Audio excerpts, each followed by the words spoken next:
यानी जम्मू कश्मीर, लद्दाख, हिमाचल में मैं हूं विशाल और आप देख रहे हैं JKLH लाइव। अमेरिका ने अपने शहरियों के लिए ट्रैवल एडवाइजरी पर नजरसानी की है। एडवाइजरी में अमेरिका ने अपने शहरियों से मणिपुर, जम्मू कश्मीर और हिंद पाक सरहद पर जाने से परहेज करने को कहा है। जराइम और दहशतगर्द हमलों में इजाफे के पेश नजर स्टेट डिपार्टमेंट ने ट्रैवल एडवाइजरी पर नजरसानी की है। मजमूई तौर पर भारत को लेवल 2 पर रखा गया है।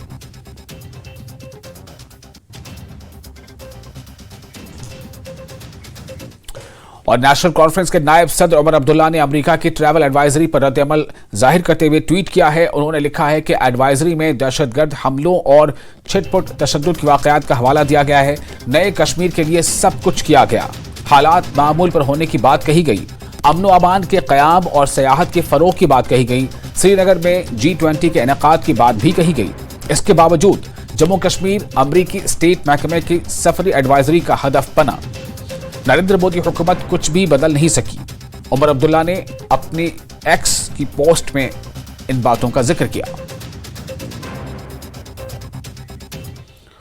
कुपवाड़ा जिले के लोलाब में एनकाउंटर तीसरे दिन भी दाखिल हो गया। इलाके में 2 से 3 दहशतगर्दों के छिपे होने का खदशा है। सिक्योरिटी एहलकारों ने पूरे इलाके को मुहासे में ले रखा है। सिक्योरिटी एहलकार दहशतगर्दों की तलाश में सरगर्दा है। ख्याल रहे कि लोलाब एनकाउंटर में एक दहशतगर्द मार गिराया गया था, जबकि एक NCO शहीद हो गया था। शहीद जवान का ताल्लुक हिमाचल प्रदेश के ऊना से है।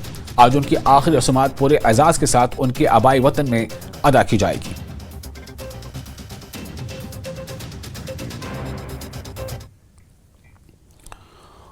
और DPAP लीडर गुलाम नबी आजाद ने जम्मू खित्ते में बढ़ते दहशतगर्द हमलों में तशवीश का इजहार किया है। लेफ्टिनेंट गवर्नर को दिए गए मजीद इख्तियारात समेत मुख्तलिफ मौज़ूआत पर अपनी राय रखी। उन्होंने कहा कि दहशतगर्दी का खात्मा जरूरी है। उन्होंने मजीद कहा कि पाकिस्तान कमजोर है और उसे अपनी हालत पर तवज्जो देनी चाहिए। लेफ्टिनेंट गवर्नर को मरकज के जरिए दिए मजीद इख्तियारात पर गुलाम नबी आजाद ने कहा कि स्टेट से इख्तियार छीन कर LG को दिए जाने की जरूरत नहीं थी। ये सिर्फ डोडा में नहीं है, पूरे जुमा सुबह जम्मू में, बल्कि अगर देखेंगे तो रजौरी पुंछ में 2 साल से चल रहा है।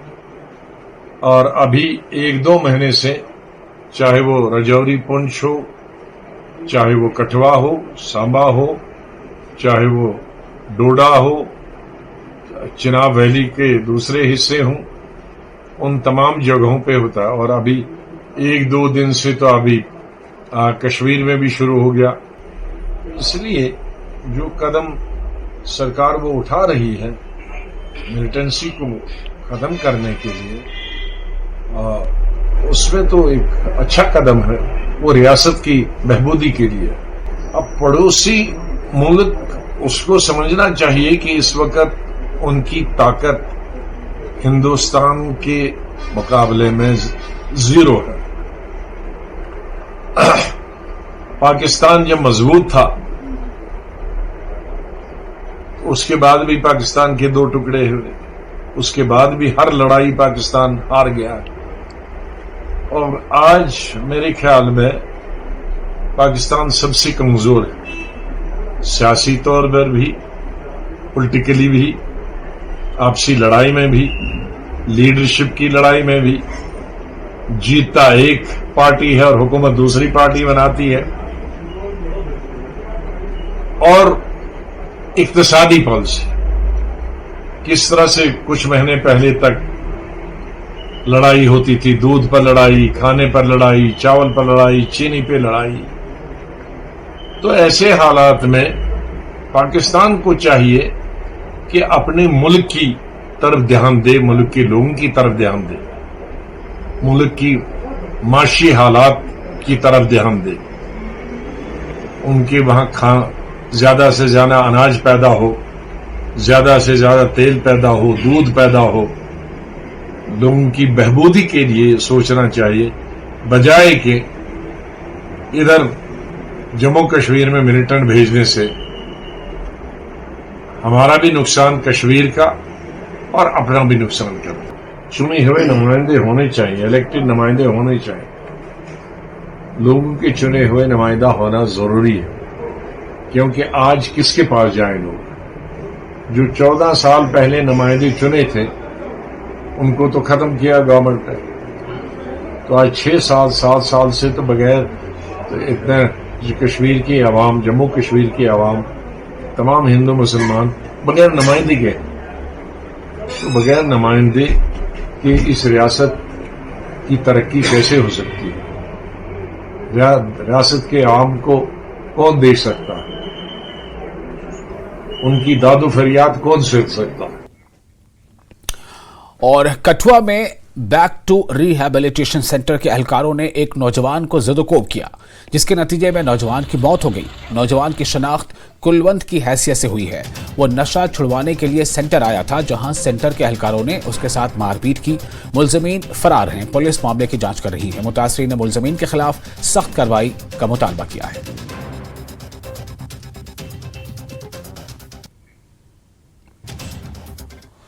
बारामूला के जलशेरी में डूबे 12 साला लड़के की तलाश जारी है। पुलिस और एसडीआरएफ की टीमें तलाश में जुटी हैं। लड़के की शनाख्त हजीम नासिर की हैसियत से की गई है। लड़का नहाते वक्त नदी में डूब गया था।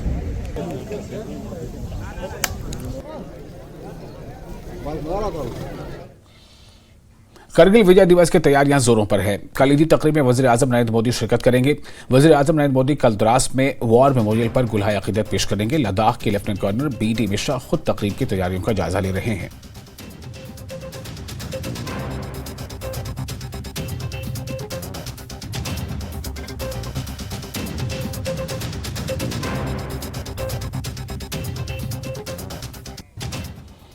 और करगिल जंग में गैर मामूली बहादुरी का मुजाहरा करने वाले परमवीर चक्र इनाम याफ्ता देवेंद्र यादव ने दुश्मनों की गोलियां सीने पर खाई, लेकिन इसके बावजूद वो डटे रहे। आज जंग के 25 साल बाद उन्होंने अपने तजुर्बात न्यूज़ 18 से साझा किए। इस वक्त में मैं टाइगर हिल के ठीक सामने हूं और हमारे साथ में एक ऐसे योद्धा हैं जिनको परमवीर पदक से भी नवाजा गया। सर, आज वाकई में ऐतिहासिक दिन है। 25 साल के बाद आज फिर से हम लोग उसी जगह पे उस मसले को चर्चा कर रहे हैं जिसको लेकर एक कहा जा सकता है भारतीय जवानों की वीरता, शौर्य का पराक्रम आप लोगों ने यहाँ दिखाया था। बिल्कुल, ये हमारे सेना के लिए, देश के लिए बड़े फक्र की बात है, गर्व की बात है कि 25 साल पहले इन्हीं पहाड़ियों के ऊपर हिंदुस्तान के सैनिकों ने अपने लहू की बूंदों से हिंदुस्तान की जीत का वो स्वर्णिम अध्याय लिखा था, जोड़ दिया था। और यही वो पहाड़ियाँ हैं।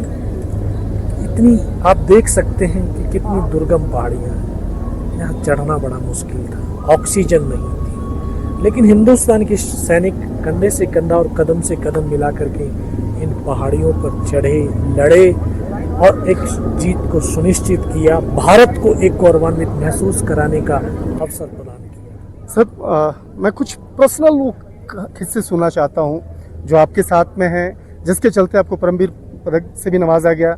आप और आपके साथी किस तरह से उस युद्ध को लड़ रहे थे, आपको भी गोलियां लगी थी, उसके बारे में मैं जानना चाहता हूँ। बिल्कुल, ये जो आप पीछे देख रहे हैं टाइगर हिल, जो 17,000 फीट ऊंची पहाड़ी, इस पहाड़ी पर हम 2 रात और 1 दिन में चढ़ पाए थे।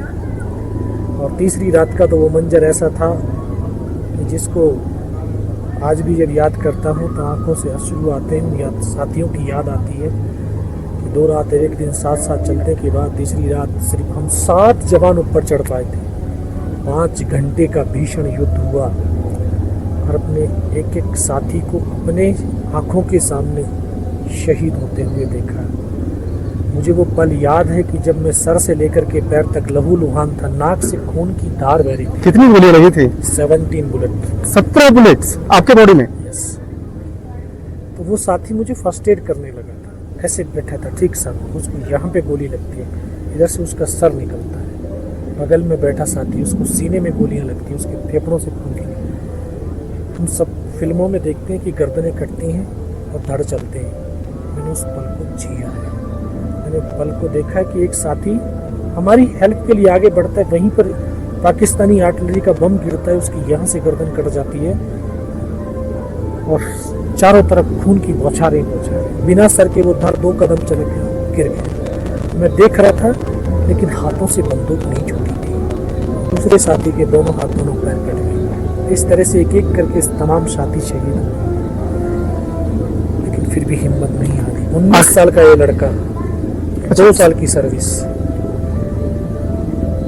धैर्य साहस के साथ वहाँ पे पड़ा रहा, डटा रहा, लड़ता रहा और वहाँ से पाकिस्तानियों को खदेड़ा 500 मीटर नीचे आकर के अपने साथियों को इन्फॉर्म किया और उस इंफॉर्मेशन के आधार के ऊपर दूसरी टीम ने जाकर के इस टाइगर हिल टॉप के ऊपर विजय पताका फहरा और टाइगर हिल की जीत कारगिल। इस युद्ध को लड़ा गया और उसके बाद यहाँ पर तमाम परिस्थितियों को बदला गया। यहाँ पर उन तमाम बुनियादी व्यवस्थाओं की जो सुविधाएं हैं वो देश के प्रधानमंत्री के द्वारा यहाँ उपलब्ध कराई जाती है, जिससे कि हमारे देश के जवान युद्ध का मैदान हो या अपनी वीरता और शौर्य का दिखाने के लिए हर एक मुकाम पर अपने आप को बेहतर साबित कर सके। शंकर आनंद, न्यूज़ 18 द्रास। और इस वक्त एक अहम खबर आपको दे रहे हैं, श्रीनगर से बड़ी खबर है। NIA की छापेमारी से जुड़ी ये खबर है। लाल बाजार में एजेंसी की छापेमारी हुई है, मजीद तफसीलात का इंतजार है। जम्मू कश्मीर के श्रीनगर से बड़ी खबर, NIA यानी नेशनल इन्वेस्टिगेशन एजेंसी की छापेमारी। लाल बाजार में एजेंसी की छापेमारी जारी है, मजीद तफसीलात का इंतजार है।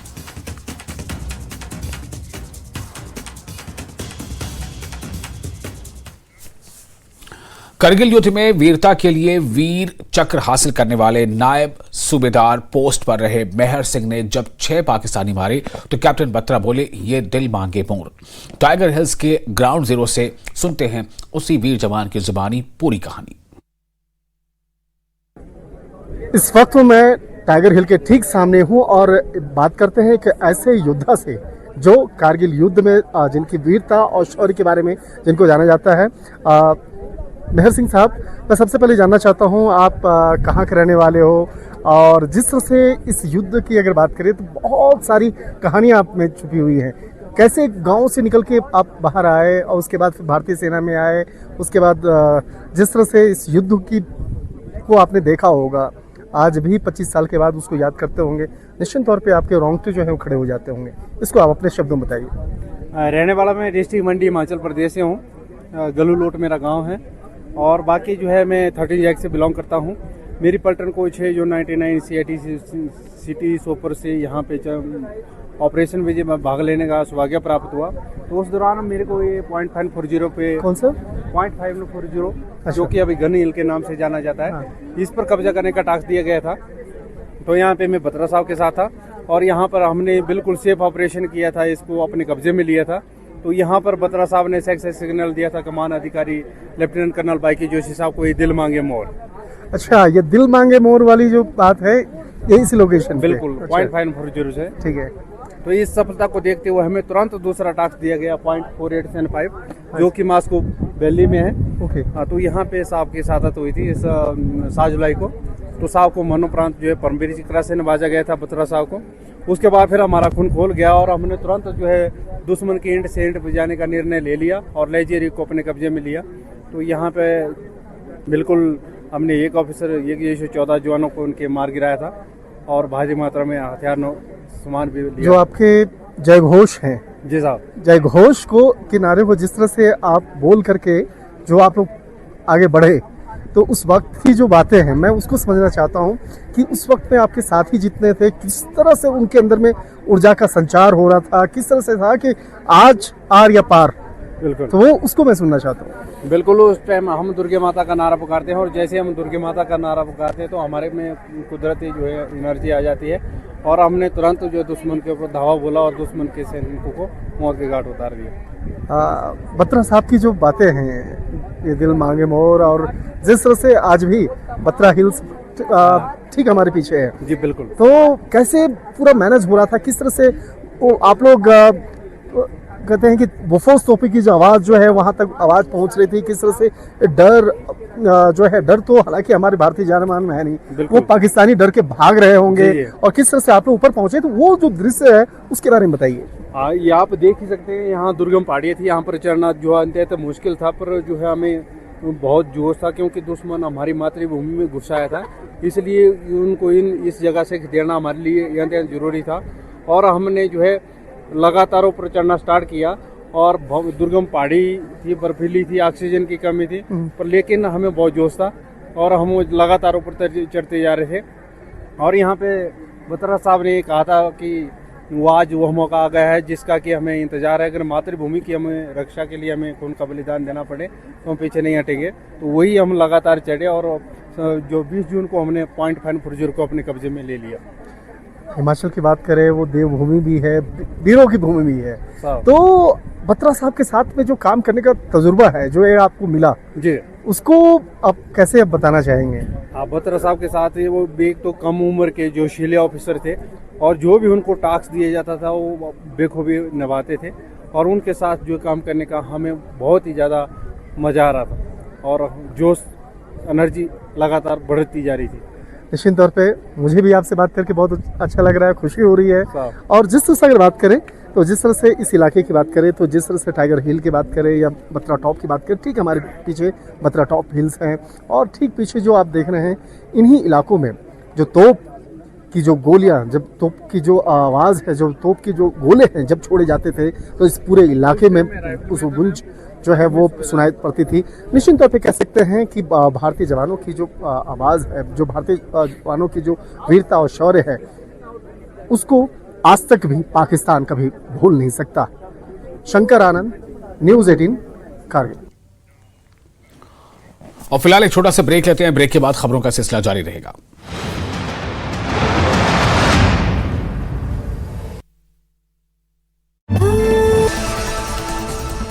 कुपवाड़ा के लोलाब में सुरक्षा बलों और आतंकियों के बीच मुठभेड़, एक आतंकी ढेर जवानों ने इलाके को घेरा।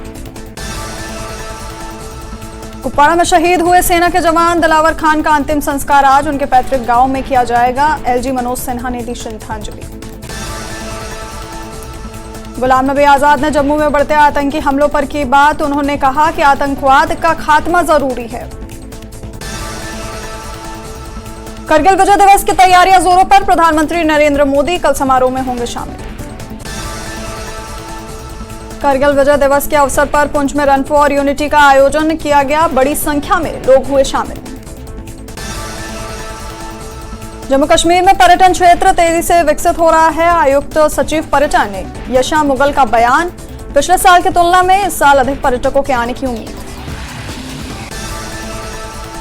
संयुक्त राज्य अमेरिका ने भारत की यात्रा करने वाले नागरिकों के लिए एक एडवाइजरी जारी की है और उन्हें मणिपुर, जम्मू कश्मीर और भारत पाक सीमा के पास न जाने की सलाह दी। भारतीय रिजर्व बैंक शिमला के क्षेत्रीय निदेशक अनुपम किशोर ने आज राज्यपाल शिव प्रताप शुक्ला से की मुलाकात। गवर्नर ने आरबीआई को राष्ट्र के प्रति अनुकरणीय सेवा के 90वें वर्ष के लिए दी बधाई। हमीरपुर में प्राइवेट बस संचालकों की गुंडागर्दी, सवारियों पर जमकर बरसाए लात घूसे, वीडियो वायरल।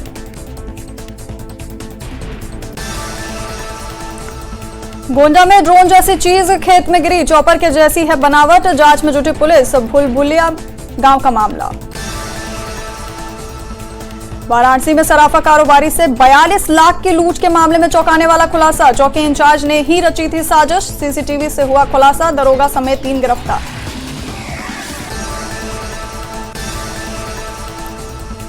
मुंबई में समुद्र में कूदकर 38 साल। ब्रेक के बाद एक बार फिर आपका स्वागत है। रुकन पार्लिमान मियां अल्ताफ का कहना है कि असेंबली चुनाव में इत्तेहाद के हवाले से कोई फैसला पार्टी आला कमान लेगा, कांग्रेस को चुनाव की तैयारी का हक है। ख्याल रहे कि गुज़िश्ता दिनों कांग्रेस ने प्रेस कॉन्फ्रेंस करके मंशूर मुरतब करने का अमल शुरू किया है। मियां अल्ताफ का कहना है कि नेशनल कॉन्फ्रेंस भी चुनाव के लिए तैयार है। नेशनल कॉन्फ्रेंस के नायब सदर उमर अब्दुल्ला साहब का बयान आप सुनते हैं डेली, वो तो इलेक्शन की मांग कर भी रहे हैं और ये भी कह रहे हैं कि नेशनल कॉन्फ्रेंस पूरे तरीके से तैयार है। तो उनके बयान के बाद मुझे नहीं लगता कि हमें इसमें मज़ीद कोई वजाहत करने की ज़रूरत है। बीजेपी काफ़ी एक्टिव है और उसका दावा भी था कि इस बार हम बड़ी तादाद में सीटें हासिल करेंगे, 50 सीटों का निशाना वो बता रहे हैं। अब पहले इलेक्शन की डेट अनाउंस करें जिसमें बीजेपी का अहम रोल है, तो उसके बाद आपको सूरत हाल जो है वो वहाँ पे जम्मू कश्मीर में वाज़िया होने लगेगी। अभी कुछ इस सिलसिले में कहना कबल अज़ वक्त होगा। बाकी क्लेम करने से तो हम भी ये कह सकते हैं कि हम 90 की 90 सीटें ले जाएंगे, लेकिन ग्राउंड की सिचुएशन क्या है वो आपको भी जाके देखनी चाहिए, फिर आप ज़्यादा समझेंगे बेहतर कि कौन क्या दुरुस्त कह रहा है, कौन गलत कह रहा है। और ख्याल रहे कि कांग्रेस ने एक प्रेस कॉन्फ्रेंस करके असेंबली चुनाव के लिए मंशूर मुरतब करने का अमल शुरू करने की बात कही है। पार्टी लीडरान अवाम के बीच जाएंगे और उनके मसाइल जानने की कोशिश करेंगे। पार्टी का यही है कि आप जम्मू कश्मीर के लोगों को हम यही कहेंगे, जम्मू में रविंदर शर्मा जी और नरेश गुप्ता जी की हेडेड में टीमें जा रही हैं 5-5, 6-6 डिस्ट्रिक्टों में, और यहां पे गुलाम नबी मोंगा साहब के सदारत में ये टीमें जा रही हैं। 10-15 दिन में हम अपना गारंटी और मैनिफेस्टो कंप्लीट करेंगे। उसके बाद इलेक्शन से पहले पब्लिक डोमेन में हम इसको डालेंगे। 370 हटा था, और जब हमारी स्टेट का दर्जा छीना गया था उस वक्त एआईसीसी CWC में रेजोल्यूशन हमने मूव किया है। कांग्रेस चाहती है कि यहां की जमीनों के राइट्स, यहां के नौकरियों के राइट्स यहां के लोगों को मिले और यहां के फुल फ्लेज्ड स्टेट मिले। बाकी 370 पे हम तब बात करेंगे जब हमारी मेजॉरिटी पार्लियामेंट में होगी। इस वक्त मैं एक छोटी स्टेट का अध्यक्ष हूं, पूरी इसमें हमारी गवर्नमेंट इन्वॉल्व होगी। जब हमारे पास मेजॉरिटी आएगी उस वक्त हम इस पर डिसीजन लेंगे। और जम्मू कश्मीर में सयाहती शोबा तेज रफ्तारी से फरोग कर रहा है और फरोग पा रहा है। हर साल यहां मुल्क और बैरून मुल्क से आने वाले सयाहों की तादाद में इजाफा दर्ज किया जा रहा है। पिछले साल रिकॉर्ड 2 करोड़ 11 लाख सयाहों ने जम्मू कश्मीर की सैर की थी। न्यूज 18 से खुसूसी बातचीत करते हुए कश्मीर सेक्रेटरी सयाहत याशा मदगल ने उम्मीद जाहिर की है कि रवां साल मजीद सयाह जम्मू कश्मीर आएंगे। उन्होंने मजीद कहा कि G20 इजलास के कामयाब इनेकाद और अमन अमान के क़याम से गैर मुल्की सयाहों की आमद में इजाफा हुआ है। हमारे साथ बात करने के लिए मौजूद है याशा मदगल, जो कि सेक्रेटरी टूरिज्म है। इनसे जानने की कोशिश करेंगे कि किस तरह की बढ़ोतरी जो है वो पिछले कुछ सालों में टूरिज्म में ये देख रही है। Tourism sector Jammu and Kashmir में बहुत ही फिनोमिनल पेस पे ग्रो किया है पिछले 2-3 सालों में। और जैसा कि आप सबको पता है कि टूरिस्ट अराइवल्स के नंबर्स जो हैं वो हर साल फिनोमिनली बढ़ रहे हैं।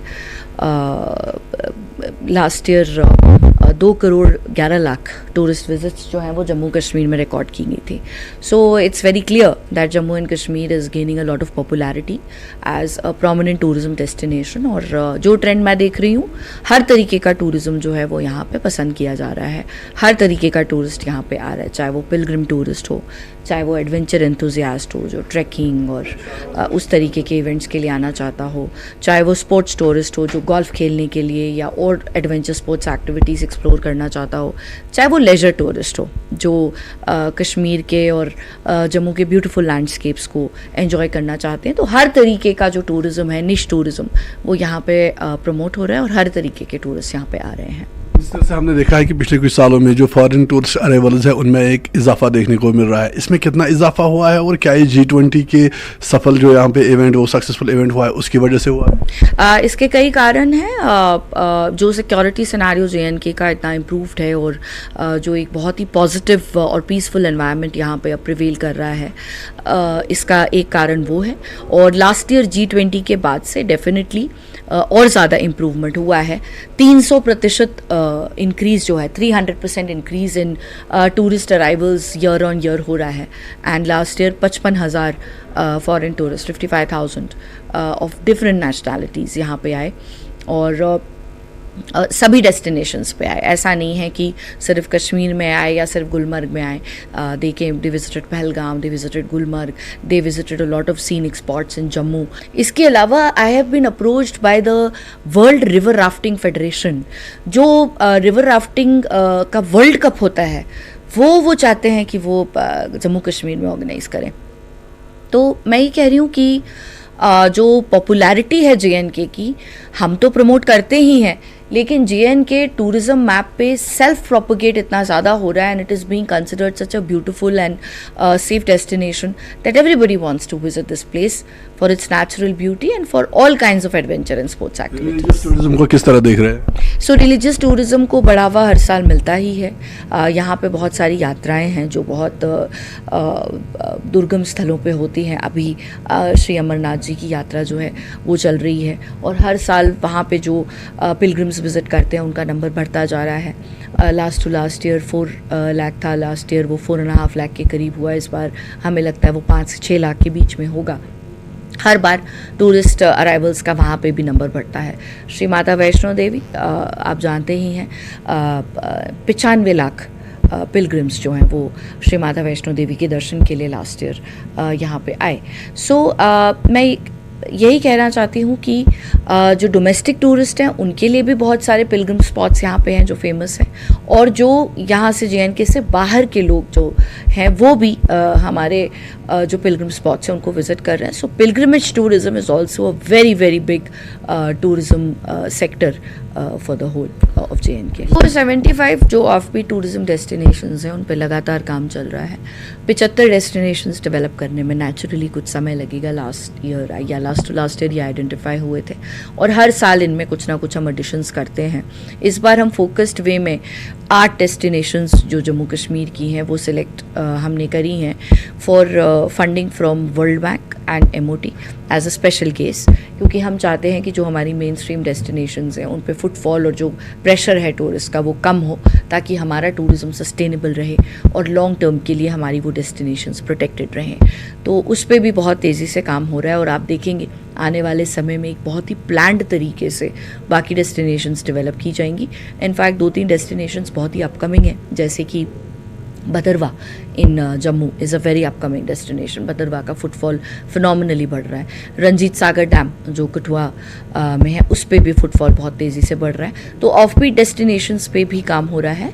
एंड ऑफ कोर्स 75 के 75 एक बार में ही डेवलप नहीं किए जा सकते. एक फेस्ड मैनर में हमें उन्हें डेवलप करना है.